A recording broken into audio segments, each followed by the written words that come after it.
Hey everyone, how's it going? Today we are talking about the 350Z in our series of, is the price right basically. So we're doing, like I said again, the 350Z. This is a non-HR, so it's pre-2007. It's automatic, it's salvaged. It says engine overheats, so it needs a new engine or a rebuild, which who knows, maybe the engine's done, maybe it's not. It's automatic, so the value for that isn't there. It is a shell. It doesn't look to be too beat up.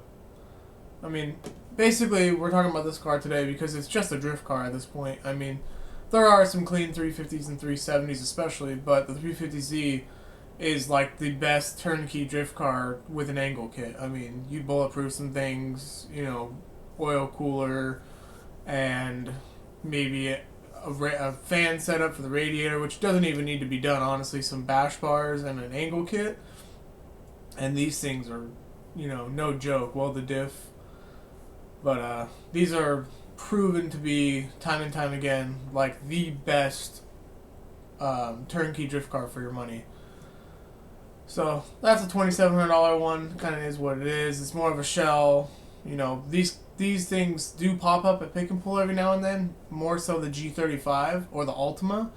So you could put one of those engines in this car and have a manual swap and get this car pretty cheap. Next we have the only well, no, not the only, but the first of the two HR cars that I'm going to show today. And for those of you who don't know, the HR car has about 20 more horsepower, and it's known to be like so significantly better for drifting and stuff. Not that the non-HR car isn't, but it does have more power, and people just tend to like it a lot more. So yeah, here's a 2008, 161,000 miles. It's manual. It looks pretty clean. You can't really tell in pictures. Looks like it has a scuff on the rear bumper. I think those are the Nismo wheels. Maybe just stock wheels. But yeah, 161,000 miles, smog in hand, which is good. Minor dents, faded clear on the roof panels, small chips on the hood, scratch on the rear bumper, which I could see. Engine was swapped to 80,000 miles, but previous owner's word, no paperwork to back it up, typical for Craigslist. Asking 13 grand, need gone ASAP. So, what's up, cat? For 13 grand, I mean, that's not out of the ballpark, to be honest, but these cars should be, nowhere near that, to be honest. Especially, I mean, if this was a 70,000 mile car or something super clean, it's probably worth 13 grand in today's market. So, I mean, these things have gone drastically up in value.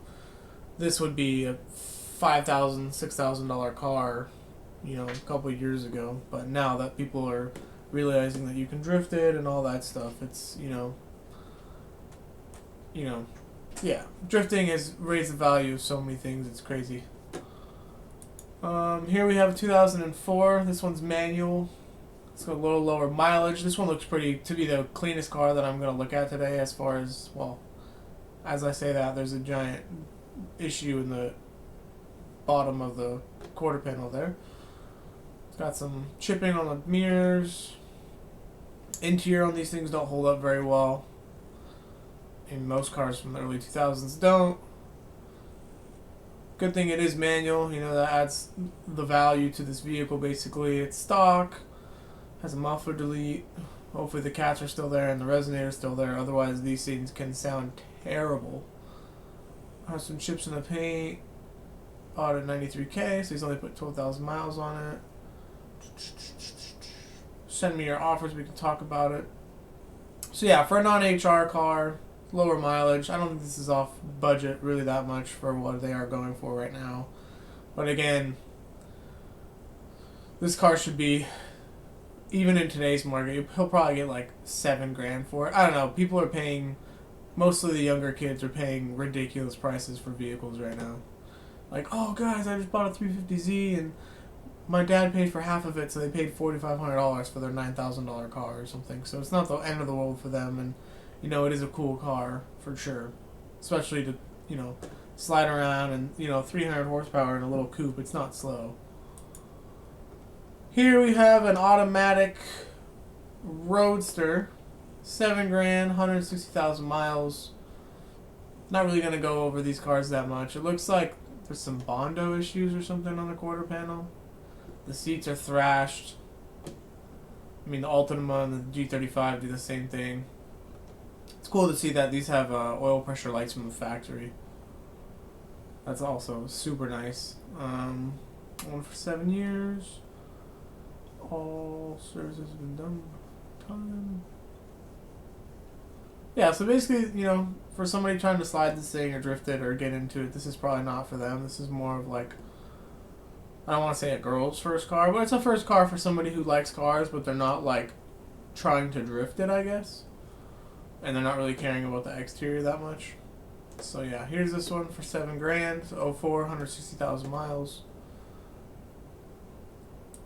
And then this one's pretty funny. So this one says built. As a lot of people know, people claim their cars are built when they're wrapped. They have coilovers, wheels, sway bars, and like some little miscellaneous stuff, you know. But like, built means, to me and most people, like, it's got seats, a cage, a built motor, you know, a trans that's been rebuilt,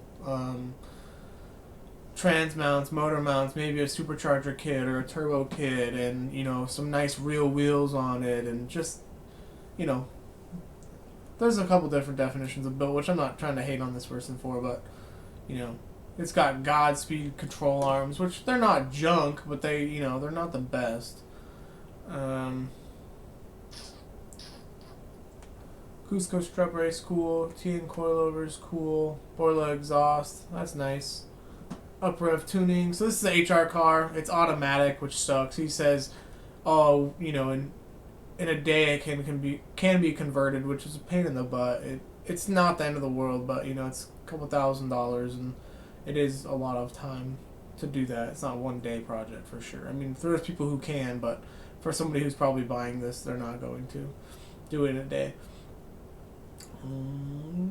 Cons, the windshield's cracked. It's been adult driven. Buying an automatic, converting it to a 6-speed. It's a great way. Your car hasn't been beat up or run hard for drifting. I mean, paid $10,500 for the car and paid $10,000 in parts. That's awesome. You never get your money back, unfortunately. This one does look pretty clean on the interior, and it looks like it has some good stuff going on with it. Rep TEs, little carbon bit. Seats are good because they're the cloth seats, so they don't just get destroyed like the leather ones. But yeah, this is HR car. It's automatic. 15 grand. It's kind of ridiculous. I mean, all these cars that I'm going to be showing you in the beginning are all drift taxed. It's just as simple as that. So, I mean, I definitely want to go over all the cars. Cat, stop it. Ugh. I want to go over all the cars and talk about them versus their pricing and stuff, like what you're getting, the value. Well, still about price, but like just go over the car and do some like descriptions and what they are and how they perform, or what you get compared to something else. The styling of 350Z is also great, you know, as long as it's not straight piped and rolling down the street, crazy pops and bangs. Like if it's a racetrack, that's fine, but even to a point, there's a point where you can get a Z to where it's unbearably loud, which is really, really frustrating and annoying sometimes. But yeah, here's the 350Z today, guys. That's gonna wrap it up. Just a quick video. I'm trying to be more I don't know. I just need to upload videos more frequently, and I can. I'm just basically being lazy. So yeah, if you guys enjoyed today's video, leave a like, comment, subscribe. Any questions you have, just drop them down below and I will answer them.